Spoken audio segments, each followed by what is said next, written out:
asalaamaaleykum maa ngi tudd Saer Kébé nekk conseil départemental fii à Mbour maa ngi nuyu tous les téléspectateurs de ATV notamment ñu seetaan émission caméra li leen remercier ci invitation bi. Saer xam nañ ni ay jamono jàppoon nañ la fi kaso ñu tuumal la affaire terrorisme. nga def ñeenti at ginnaaw ga ñu bàyyi la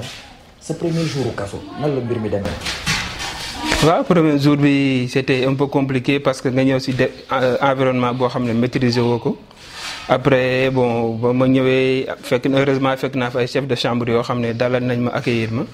après ça m'a beaucoup rassuré mais bien vrai que première expérience ñëpp xam nañ ne du yomb mais alhamdulilah bon fa fekkee ay sama chambre 11 laa def sama rentrée foofu presque samay morom ñoo fa nekk ñoo xam ne aussi am na ñoo xam ne sax maa leen mag quand je l'ai vu ça m'a un peu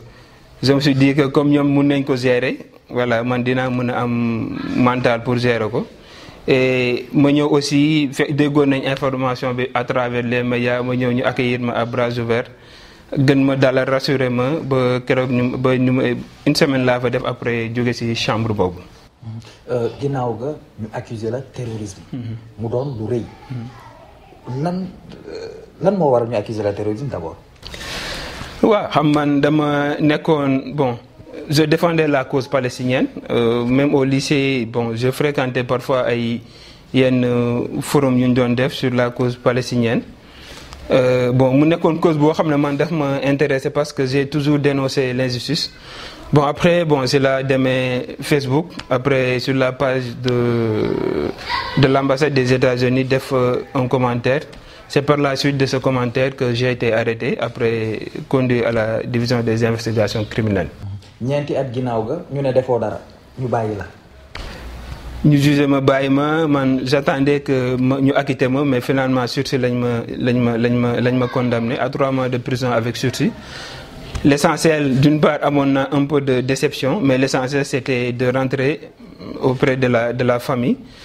Bon, maintenant, soo ko xoolee 4 ans nga ñëw ñu condamné la 3 mois de prison avec sursis. Mais soo xalaatee après retour bi ngay def auprès de la famille après da ngay fàtte lépp voilà. 4 ans yi nga perdre ko terminal la fekk. ginnaaw ga après nga def sa examen. am sa bac. dem jàng ji. tey fan nga toll ci jàng ji.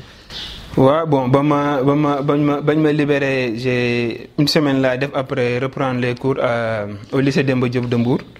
après fa la commencé cours yi bon malheureusement je pouvais pas passer le baccalauréat session juillet bi après si lañ ma permettre ma def le baccalauréat session octobre.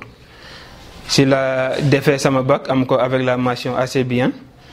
après j'ai bénéficié d'une bourse de la part de Moussa Guirassi que je remercie au passage. Si la après intégré IAM di def formation foofu en management et gestion administration des affaires gestion des ressources humaines. Actuellement l'année passée la soutenir sama licence actuellement maa ngi master. Inch'Allah l'année prochaine me soutenir sama mémoire en master toujours dans la gestion des ressources humaines. yow def nga kaso yu bari. fii ci Sénégal ban jàngat nga am ci kaso yi. waaw kaso Sénégal yi moom man j'ai toujours dama ko ba ma fa nekkee ak ba ma génnee yëpp dama ko yàgg dénoncer parce que conditions de détention yi pour man non seulement am na benn nombre boo xam ne c'est nombre bi excessif la. kaso yi prison yi dañuy dépasser seen capacité d'hébergement après dans les prisons malgré conditions yi nu mu méttee détenus yi ñoo ngi koy gérer mais dans l'ensemble prison sénégalais non seulement les bâtiments sont vétustes ay bâtiments yi yàgg la depuis presque on peut dire l'époque coloniale et à part la prison de Sébikotane yeneen prison yi fi des yëpp ça date presque de l'époque coloniale surtout Rebeuss. Mais pour moi je lance un appel à l'État suñ mënee xoolaat les conditions dans les prisons ñu xoolaat ko changer bâtiment yi augmenter aussi capacité d'accueil bi vu que aussi nombre bi à chaque fois dañuy arrêter war nañu xalaat sax construire yeneen prison pour permettre désengorger un peu les autres prisons. sànq yaa ngi ko doon wax réseaux sociaux yi ñoo taxoon ñu jàpp la temps yi passé nii nga gis ñu restreindre réseaux sociaux yi ban jàngat nga ci am. Bon, pour man jamono yi ñu nekk kenn mënul on peut pas vivre sans les réseaux sociaux suñ demee bañ tëj ko après day am benn manquement bu muy créer ci nit yi pour man tëj boobu ça pouvait être évité et comme dem nañ tëj nañ ko ça a entraîné des pertes économiques énormes pour man daal ça lu ñu mënoon éviter la mënoon nañ ko au moins encadrer wala ñu éviter situation bu causé ñu def ay restrictions mais prochainement pour man daal lu ñu mën a éviter la pour bañ a bloquer économie dëkk bi en même temps créer benn tension sociale boo xam ne après day ëlbatiku këpp ci dëkk bi. Après ta libération on a vu que da nga am benn engagement politique. lan moo motivé engagement politique boobu. Bon, pour man j'ai toujours eu un engagement politique depuis collège mais après gisuma woon parti politique boo xam ne mënoon naa ci gis sama bopp mais je suivais l'actualité politique mais après au fur et à mesure surtout après ma sortie de prison ma gis benn parti politique bu mel ni Pastef ma xam ne dëppoog naa ak samay principe ak sama engagement loo xam ne samay conviction politique je me suis dit 2 semaines après ma libération ma dem jënd carte Pastef pour militer ci parti boobu. Est-ce que amoo woon li nga xam ne da nga ko doon tiit ngay génn ci affaire terrorisme bi nga xam ne dañ la joxoon baaramu tuuma tey gars yi ne Pastef ay terroriste la ñu ay affaire acte terrorisme est-ce que à un moment donné amuloon lenn li nga xam ne dafa xaw a méngoo ak yow li nga bëgg comme ni ñu waxee affaire terrorisme.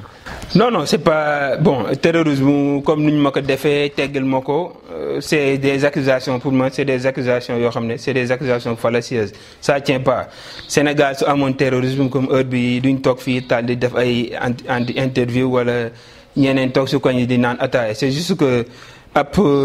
comme tubaab bi lu muy wax rek ku bëgg a rey sa xaj da nga koy jiññee dafa am rage c'est juste ça mais pour man dans Pastef y a des jeunes yoo xam ne y a des cadres yoo xam ne des militants qui sont pacifiques mais dañ leen pousser si ba si mur bi moo tax argument bu ñuy am wala bon je peux dire violence la ñu mën a am pour répondre ko si acte yu état bi di poser. C'est que pour man état bi mooy le véritable responsable de ce qui se passe suñu amee ku ñuy accuser terrorisme pour man c'est l'état qui est le véritable terroriste. ci loolu tey Pastef amatul. ñu toj ko comme nuñ ko waxee pour ne pas dire ñu tas ko. D'abord ban jàngat nga ci am. Bon man pour man Pastef du parti boo xam ne parti bu ñu mën a tas la parce que état d'esprit la loo xam ne. nit yi dañ koy dund du jour au jour pour man c'est trop petit réduire Pastef c'est ay actes administratifs Pastef état d'esprit la comme nu ma ko waxee sànq benn fraternité la bu am entre ñun sans le parti administrativement on continue d'exister loolu sénégalais ñoo jël parti bi jël le président Ousmane Sonko def ko seen xol pour man loolu c'est un non-événement dissoudre ay parti et dans les jours à venir di ngeen xam ne acte bu ñu jël pour dissoudre dafa gën a may doole parti bi et non pas luy delloo parti bi ginnaaw. Ousmane Sonko mi nga tudd jamono jii nii mu nekk ci kaso. ak ay ndaw yu bari. nga gis ni comme ni ma ko waxee sànq luñ koy toppee acte terrorisme bokk na ci. waaye tamit sàccum téléphone bokk na ci tey boo gisee lu ñu teg ci kaw Ousmane Sonko charge yi. ak yow mi nga xam ne ay jamono tamit tegoon nañu ay charge yu doy waar ci yow. nan nga koy dundee. Bon, tout d'abord, damay exiger ñu libérer les 700 et quelques détenus pour man foofu ñu nekk du seen place. J'exige aussi la libération du président Ousmane Sonko. Toujours est-il que man dama koy wax gis nga militant Pastef yi pour man dama ñëw gis état d'esprit mental bu ma gis bu ko raw militants yi si ñoom. Instant bi c'est vrai ils sont en prison man ñu ma siy waxtaan par téléphone parfois ñu may woo. Mais soo xoolee man mi sax nekk ci biti parfois dañ may motiver tellement que xam nañ ne lu ñu dund c'est une injustice mais malgré tout am nañ mental bi am nañ moral bi ñoo ngi koy gérer avec beaucoup de philosophie et xam nañ ne dans quelques mois ils vont sortir et régime bi dina changer. Et le président Ousmane Sonko même chose man à chaque fois je me suis dit la question bu ma bëgg une fois que ma toog ak moom question bu ma koy posé mental bu mu am fu mu ko jëlee parfois damay toog xal ko avec acharnement bu muy dund yëpp il est resté debout toujours déterminé à changer le pays man aw ma inquiétude ci moom bien vrai que dafa nekk si ay loxo yoo xam ne ay nit yoo xam ne dañuy am benn animosité buñ ko gardeel et à tout moment lu nekk mun na xew et côté Ousmane Sonko pour man moralement sur tous les côtés il est prêt parce que wax na ko dans ses déclarations moom xam na ne combat bu mu songu c'est pas facile lu ne mun na ko ci fekk et il s'est préparé moralement pour faire face à toute situation. Est-ce que dugub Pastef Sayer du mer ngembu jàpp ni nguur gi tëj nañ ma ñeenti at ma génn léegi damay dem ci ñi nga xam ne ñoom ñooy gën a xeex ak nguur gi ma dem foofu pour yóbbu sama xeex manit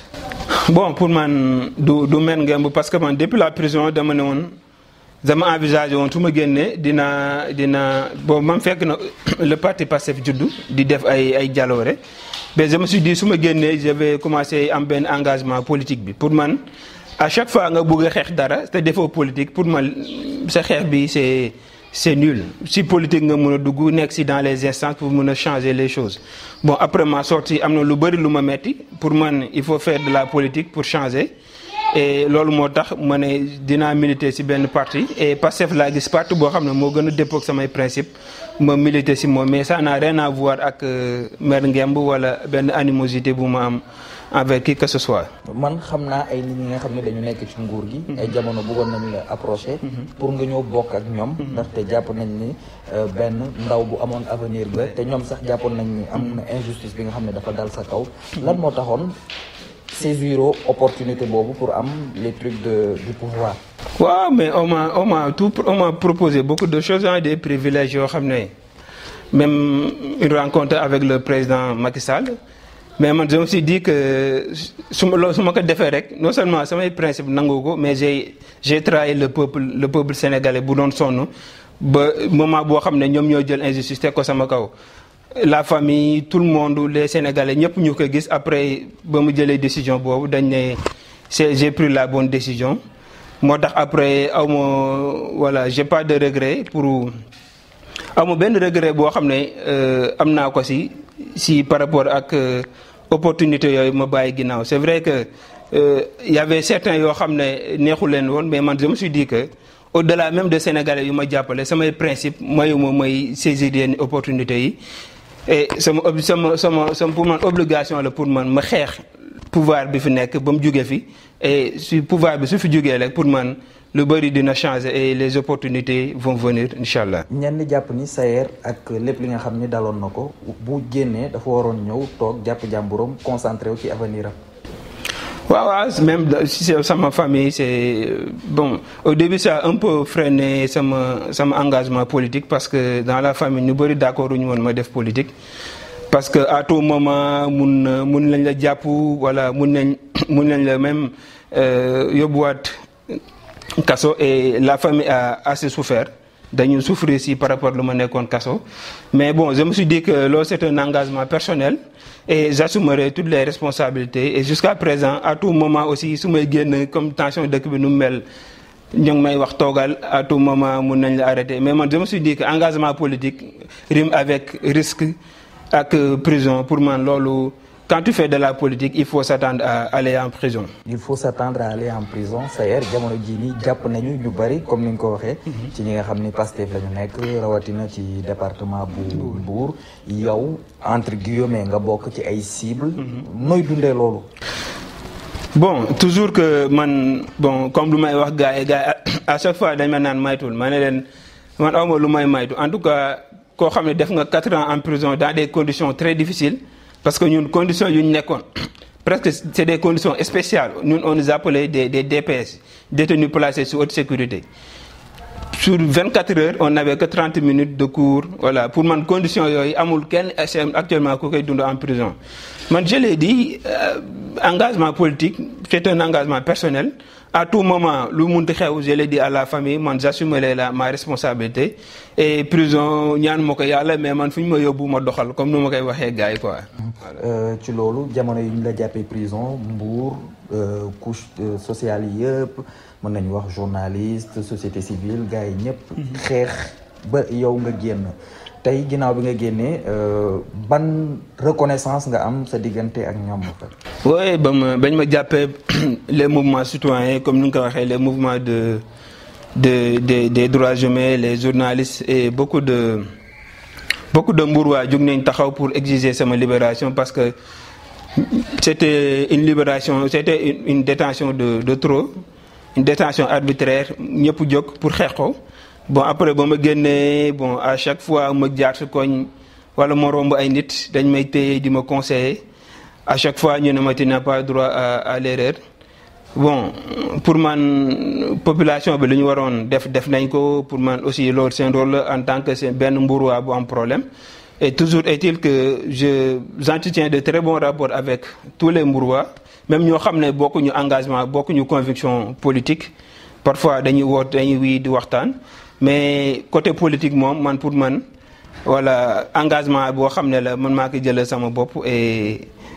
parfois mënut a ñàkk ay divergences yoo xam ne des divergences assez fortes mais c'est toujours est-il que engagement bi moo ko laaj et su jeexee rek jeex na quoi. ci loolu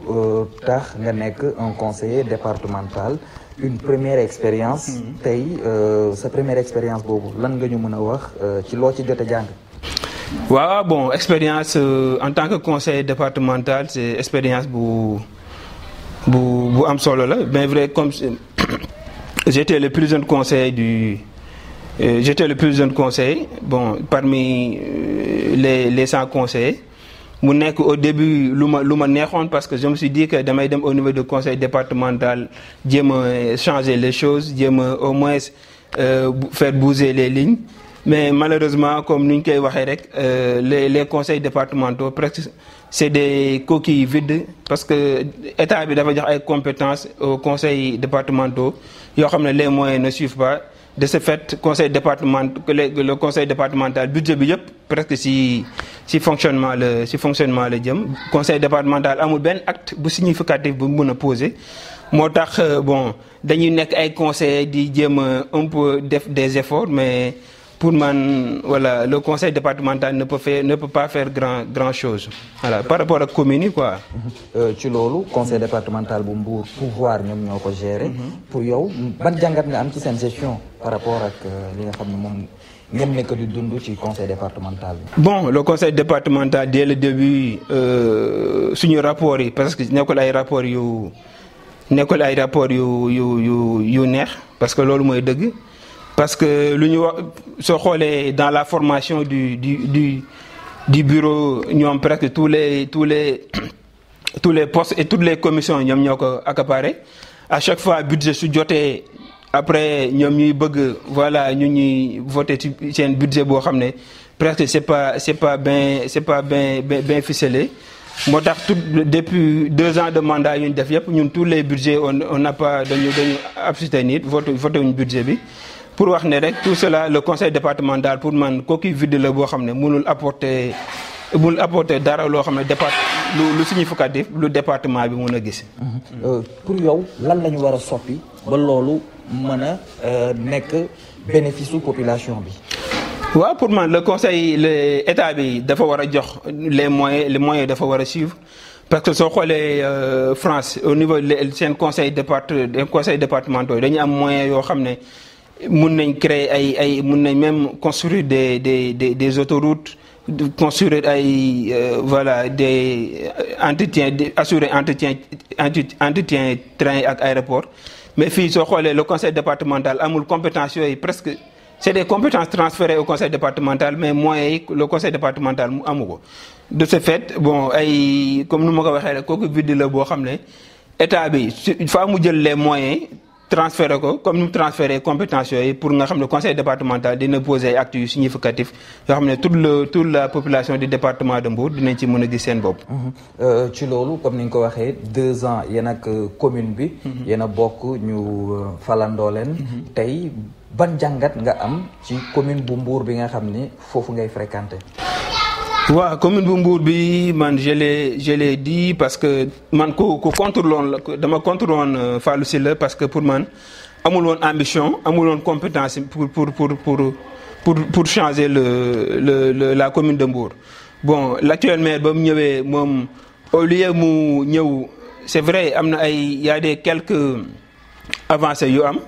mais au moins ba mu ñëwee lu mu gënoon waroon def mais rapport bu mu am avec la jeunesse mbouroise mais moom dafa ñëw di xeex la jeunesse mbouroise moo tax toute la jeunesse soo xoolee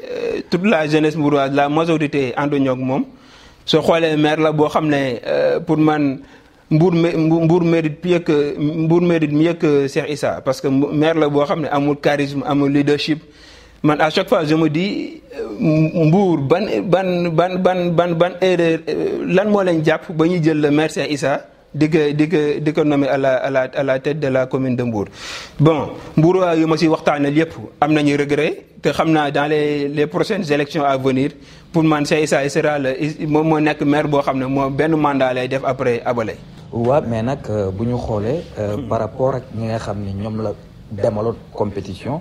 moom moo ci ëpp leen li nga xam ni moom mooy atout quoi moo ci tane woon. waaw bon benn problème amoon na biir Pastef par rapport ak investiture yi loolu bokk na lu gën a freiner élan bu ñu nekkoon. mais pour man loolu su amul woon vraiment maire bi instant bi maître Abdoulaye Tall mooy nekk maire de Mbour mais pour man voilà y a des cadres yoo xam ne au-delà même de Pastef y a des cadres yoo xam ne pour man même dans Benno Bokk Yaakaar y a des cadres yoo xam ne ils sont mieux placés pour diriger la commune de Mbour que le maire Cheikh Issa Sall par exemple. Bon, je vais pas citer de nom pour faire leur promotion mais dans Benno je vois beaucoup de cadres yoo xam ne am nañ leadership bi am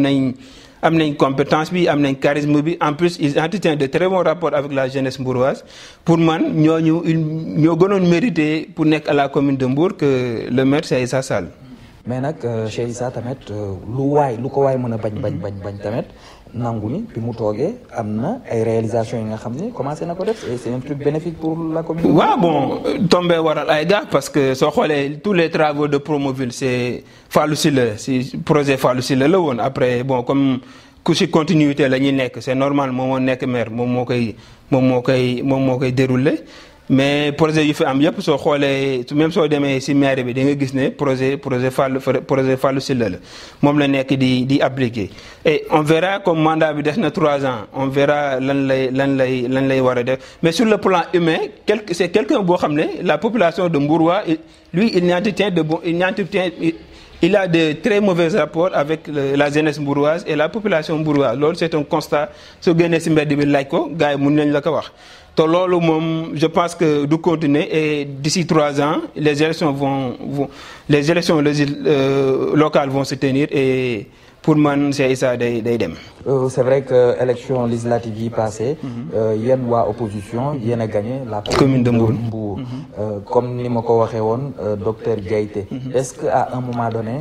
c'était pas un mauvais casting qui vous a donné la défaite aux élections municipales?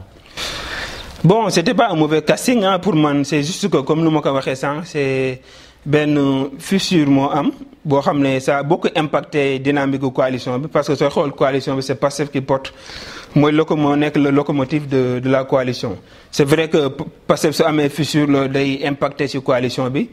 et ça a beaucoup impacté la coalition même si campagne bi aussi après réconciliation am na mais n'empêche que les dégâts yi amoon na ba pare. Pour man loolu moo gënoon impacté suñu campagne bi que ay problème de casting Maître Abdoulaye Tall c'est quelqu'un boo xam ne pour man il a toutes les capacités pour diriger la commune de Mbour fu Cheikh Issa mën a yoree commune pour man Abdoulaye Tall mën na fa yoree commune quoi voilà c'était pas un problème de casting mais surtout démarche bu ñu jëloon moo nekkoon démarche bu bu desee baax. tey jii nii est-ce que y a cette dynamique qui vous motive comme ni nga ko waxee sànq. 3 ans moo fi des. est-ce que tey am ngeen benn dynamique bi nga xam ne. da ngeen ñëw pour reconquérir la commune de Mbour. bien sûr parce que soo xoolee même élection législative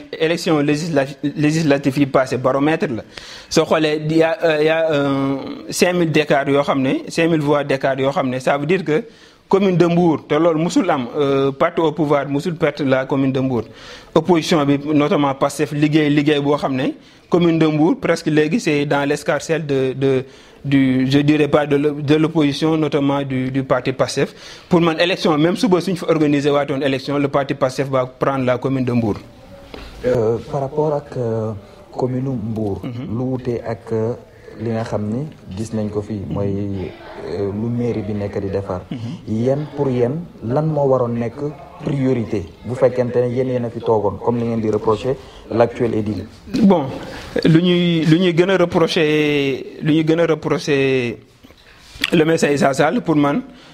et pendant travaux yi même amoon na si problème avec la jeunesse mbouroise. parce que dañ ne woon tali avant ñu koy defal d'abord dafa am canalisation yi la ñu waroon njëkk a régler ñoom ñu ne après suñu defaree tali bi canalisation yi après dina suivre tey après nawet bi ba mu commencé gis nga ne Mbour soo xool presque fépp taa même stade Caroline Faye bunt bi malgré que environnement bi nu ñu ko defaree foofu stade bi dafay taa loolu pour man lu ñu waroon régler la leneen lu ñu waroon régler aussi mooy Mbour waaye dañ leen waroon réconcilier entre eux. te loolu maire bi ba mu ñëwee au lieu mu dox ci loolu mais dafa jël la jeunesse mbouroise et la population mbouroise xaajale leen foofu pour man ñun suñ ñëwoon on fera mieux que ce que l'actuelle équipe municipale est en train de faire. mais gis nañ tamit les mouvements citoyens ou la jeunesse des fois ay querelle de personnes c'est-à-dire querelle personnelle la ñuy entretenir ak le maire. Oui. est-ce que yéen tamit amu leen benn part de responsabilité bi nga xam ni da ngeen war a dem defal maire bi suggestion wala ngeen dem vers lui pour proposer ko lenn li nga xam ni dafay tax ba dëkk bi dox non pas toog naan jubóo la gaañi wala di ko xaxar ci yenn genre détails. bon man j'ai waxtaan naa si ak presque tous les jeunes de Mbour man aw ma xaaj ak seen par rapport à la jeunesse mbouroise quand lépp loo xam ne day concerner développement Mbour man je m'engage mais soo xoolee jeunes yëpp lu ñu lay wax maire bi dafa bëri détail même da ngay toog jeunes yu ma si waxtaanee yëpp da ngay toog ak moom def ko ay propositions. su génnee da la naan diw dafa ñëw pour ut avantage wala pour ut opportunité moo tax toute la jeunesse mbouroise koo si gis da koy daw parce que dafa am ay détails yoo xam ne soo nekkee maire nekk kilifa pour man am na ay détails yoo xam ne waroo see dox te moom loolu bokk na ci lu tax la jeunesse mbouroise ñëpp ragal ko parce que dafa maire la boo xam ne daal maire bu bëgg détail la.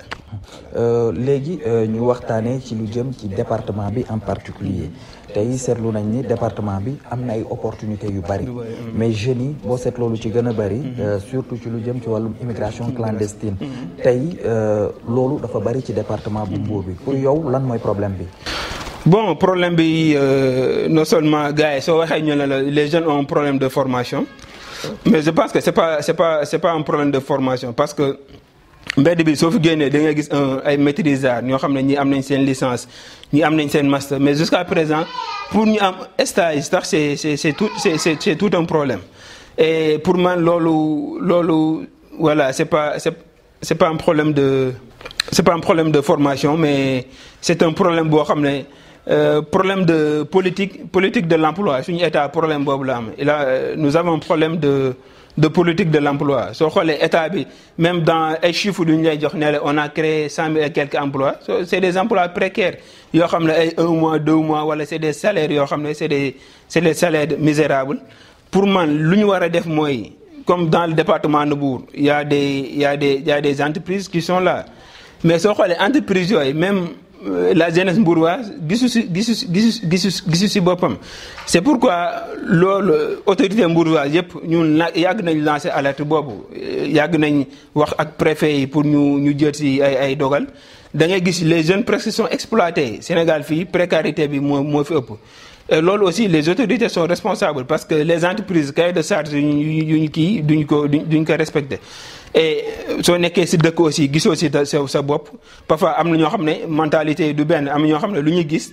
comme gis ñu seen bopp ci réew mi ñoom dañuy jël gaal gi dem. bon am na ñoo xam ne ils ont préféré rester ici malgré les conditions difficiles xeex nguur gi pour mu changer pour man lu fi nekk su changer beneen régime ñëw dinañ permettre ñu profiter suñu ressources yi ñu am toutes les ressources naturelles. voilà code du travail bi ñu respecté ko su ko defee après jeunes yi dinañ gis seen bopp quoi notamment les jeunes du département de Mbour. mais Sayer est-ce que gisoo ni tamit 80% jeunes yu nekk di dem. fekk na tamit ñu am benn budget bi nga xam ne dafa leen permettre ñu jël ay gaal par exemple tey ku mën a jël gaal lu toll ak 300 000 400 000 500 000. pour yow est-ce que loolu waru koon mën a permettre tamit mu toog. bon c'est vrai parce que. à chaque fois man dama koy wax quand j'étais à l'IAM dañoo am benn module boo xam ne benn professeur boo ñu doon initier à l'entrepreneuriat am na nit yoo xam ne nekkul ñëpp a mën a entreprendre am na ñoo xam ne même soo leen joxoon 100 millions pour ñu entreprendre 100 millions yi soo xëyee suba presque day dem comme lu ñu taal moo tax état moo waroon accompagner am na ñoo xam ne mun nañ entreprendre mu accompagner leen ci entrepreneuriat am na ñoo xam ne ci usine ci entreprise lañ mën a liggéeyee mu créer ay entreprises yoo xam ne jeunes yooyu dinañ fa mën a liggéeyee mais suñu bëggee jël solution bi def ko entrepreneuriat pour man lu ñu bëggoon régler effet contraire lay def quoi parce que ñëpp mënuñu entreprendre il faut créer des usines créer des PME yoo xam ne wala jeunes yi mun nañ ci dugg liggéey créer des grandes entreprises. parce que soo xoolee dans le département de Mbour même il y a des entreprises qui sont créées mais soo demee ba ci biir c'est des salaires yoo xam ne man je connais beaucoup de gens yoo xam ne ci entreprises yi fii lañ nekkoon di liggéey mais salaires yi baaxul ils sont obligés jël Barça wala Barsaq bi. yow tey en tant que jeune mi nga xam ni porteur de voix nga. ban message wala ban action concrète nga nekk di def pour essayer aussi parfois de dissuader ces jeunes là parce que quoi qu'on puisse dire jël gaal. musul nekk solution certes am na ñi nga xam ne ñu ngi ciy rëcc di yegg mais ñu bari ñu ngi ñàkk seen bakkan ci géej gi te bu doon sa conception mooy dem dimbale say wayjur mujjanteel ga nga ñàkk sa bakkan mooy sa que yaa ngi gën a lor say wayjur. exactement bon ñëpp xam nañ ne jël gaal ça n'a jamais été une solution mais am na ñoo xam ne parce que yow mënoo gis benn jeune boo xam ne dafa voyager dafa 3 ans ñëw tabax kër jënd oto yóbbu papaam Màkka nga bëgg a démotiver yeneen jeunes yi nga leen ko solution bi baaxul loolu soo ko waxee sax jeunes yi duñ la déglu on a beau sensibiliser mais malheureusement ça n'a jamais été la meilleure solution. Par rapport ak emploi des jeunes bi emploi des jeunes sànq yaa ngi ko doon wax un problème partout au Sénégal pour yow concrètement lan la nguur gi waroon a mën a def pour mën a accompagner ndaw yooyu. bon d'abord soo xoolee 80% des jeunes am nañ formation boo xam ne formation bu qualifiée. pour man état bi lu mu waroon def parce que état bi jël na une convention entre état si je me trompe pas entre état employeur mais malheureusement soo xoolee parce que pour accompagner les nouveaux diplômés pour ñu am stage même c'est tout un problème benn minorité la ci état bi di accompagner ñu am stage ñiy profité ci am benn emploi boo xam ne emploi bu décent la. mais ñeneen ñu ci des ñëpp presque ñoo ngi ci chômage boo xam ne loolu moo leen poussé ñu dem immigration pour man état bi lu mu war a gën a mën a def voilà le secteur boo xam ne le secteur l'agriculture mun na permettre jeunes yu bari ñu génn ci chômage bi pour man état bi dafa war a mettre les jeunes à la disposition l'accès à la terre ñu faciliter ko jeunes yi suñ ko defee jeunes yu bari dinañ mën a lancer aussi dans le domaine agricole comme ni ñu koy defee dans les domaines agricoles communautaires ñoo xam ne ñu wàccee ko ba ci suuf benn jeunesse bi am accès ci suuf si nga xam ne dinañ mën a def agriculture ñu ci agriculture intéressé ñeneen ñoo xam ne aussi yeneen domaines yi moo leen intéressé état bi accompagner leen mais côté bi yëpp côté accompagnement la pour man état bi accompagnement bu war accompagnement boobu moo amul de ce fait que désespoir bi au fur et à mesure day gën a intense moo tax jeunes yi chaque jour nombre bi day gën a yokk ñu jël gaale ñi malheureusement dañuy des ci yoon bi ñi dañuy dem foofu nekk fa ay ay sans papier. Sayer étudiant nga dëgg la du UCAD nga nekk. mais am nga ay xarit yi nga xam ne ñu ngi UCAD. tey lu jëm lu mel ni COUD doomu département Mbour moom moo fa nekk. donc je suppose que étudiants yi tey seen nekkin. ci université bi amélioré na par rapport ak ay jamono yi nga xamee ni ki nekkoon COUD du waa département Mbour. waaw man bon xam nga Mermoz ak IAM ak UCAD presque benn la man de temps en temps su ma wàccoon dama fa daan jaar. Bon, c'est vrai que sur le côté environnement, là, le directeur mu ngi doon def ay effort mais soo xoolee effort yu mu def côté environnement moom soo xoolee beneen directeur defu ko mais nu mu yàqee espace campus bi nu mu campus social bi nu mu ko yàqee politiser ko loolu pour man niveau bu mu ko yóbbee beneen directeur defu ko.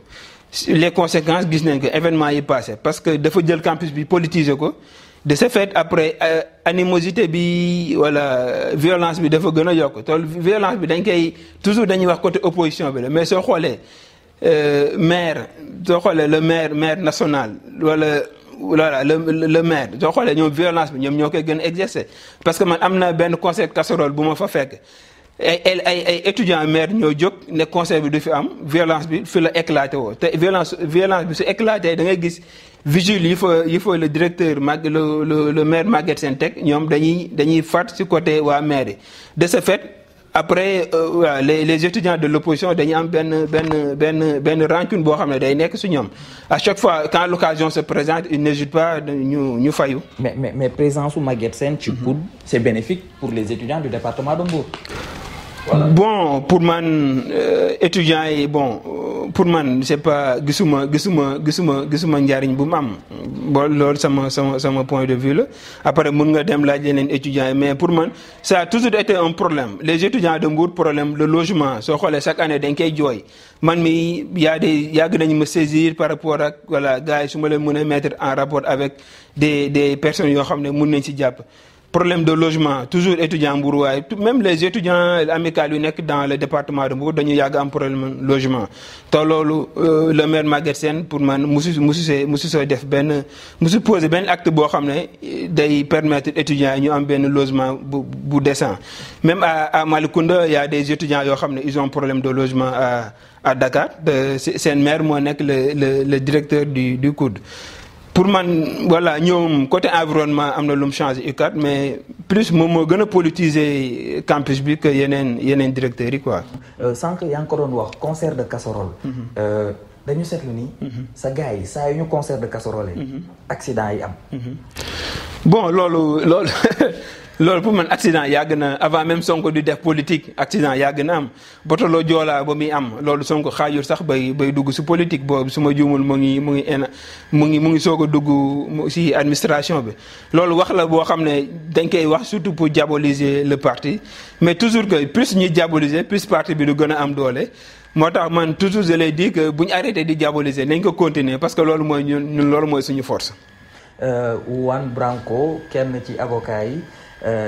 temps yi teg nañ ko loxo. mais li ma ci bëgg a wax. moom mooy bu njëkk ba seen conception mooy nationalisme. tey ñu gis ni tubaab boobu. moom ngeen jël ngeen def ko héros paradoxe boobu nan la demee. bon ñu bëri dañuy wax loolu mais toujours ñun suñuy principe nationalisme wala principe de souverainisme bu ñu am toujours ñun ñoo ngi si posture boobu musul changer. mais avocat Juan Branco dafa nekk avocat boo xam ne moom comme ni ñu koy waxee c'est un citoyen du monde moom il a toujours dénoncé injustice moom soo xoolee sax la politique française en Afrique moom daf ko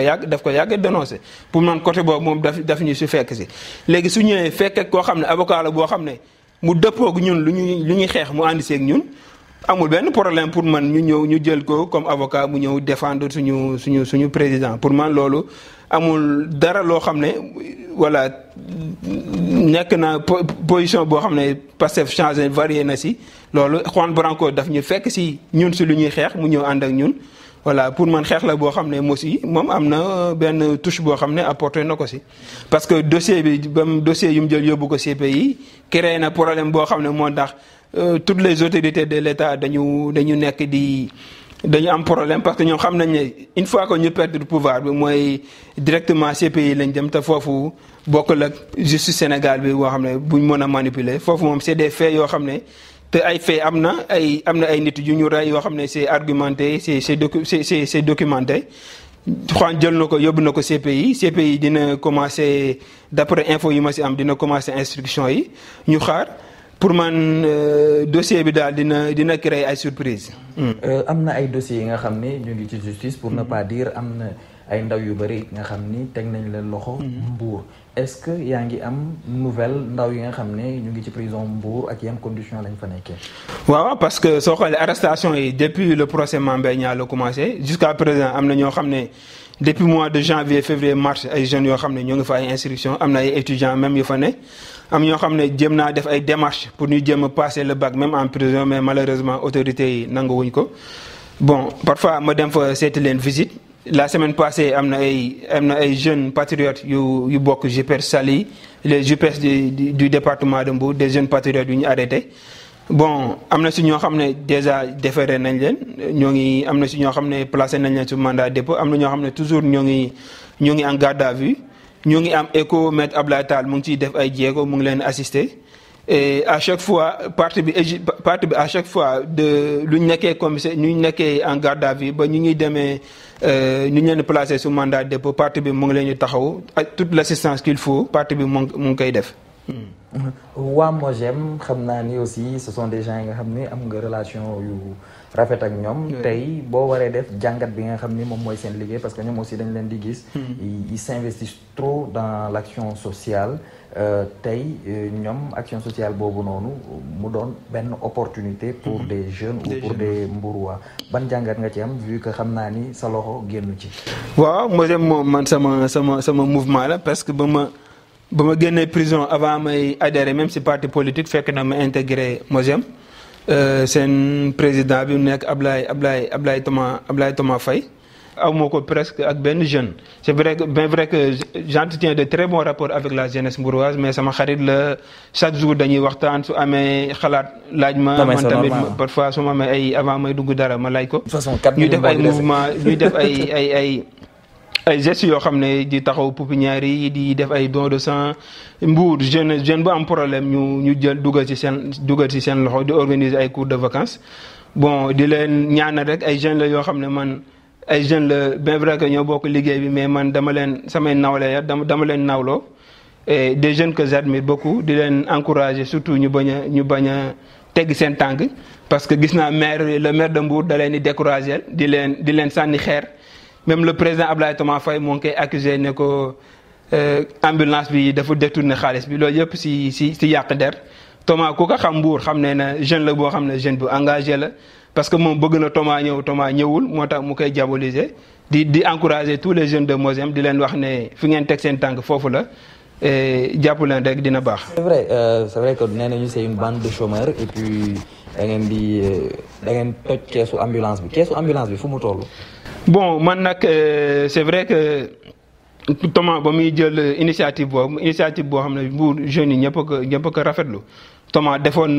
le bilan man jusqu'à présent après amaatuma si parce que activité Mojem yi parfois activité politique bi moo tax du ma mën a participer à 100% si activité Mojem yi mais am na toute la transparence parce que Thomas def na ko invité tous les médias publier ko sur les réseaux wax collecte bi fu mu démarré ba fu mu toll mais je pense que tout est fait dans la transparence mais c'est vrai que comme le maire dafa bëgg ay détails te dafa bëgg di cokkaas la jeunesse mbouroise moo tax moom jeunes yi moom ku leen laaj jeunes yëpp a jóg am benn solidarité boo xam ne voilà dina apporter benn réponse boo xam ne moom bañ ko tontoo xam na ne fu mu laal du foofu te réponse boobu tax na la il a pris du recul si attaque yi mu doon def à la jeunesse mbouroise. léegi sa kaddu bu mujj parce que émission bi li ci des bëreetul. waaw di la remercier Abdourahmane vraiment grand bu baax nga sa taxawaay rafet na. di la ñaanal si rajo bi nga nekk nga am si promotion yu mag ba nekk fa directeur pourquoi pas di encourager tous les jeunes tous les patriotes notamment les jeunes di leen encourager ñu toujours jàpp combat bi 6 mois moo des 6 mois yoo xam ne c'est 6 mois yu décisif su jeunes yëpp taxawee xeex 6 mois yooyu Macky Sall xam na ne day dem te xeex bi su gën a intense ñu gën ko dem gën a déterminé wu gën a am endurance pour man élection yi su ñëwee sax pour man jarul ñuy battre campagne parce que le travail en amont en amont et en aval a été déjà fait te juste que élection yi su ñëwee une simple formalité lay nekk et sénégalais yëpp xam nañ ne le futur président du Sénégal si Pastef lay jógee ñoom ñu ngi fexe ñu faagaagalee le président Ousmane Sonko mais di leen wax ne la lu nga xeex le futur président du Sénégal sera de Pastef incha allah. Merci Sayer. Merci beaucoup.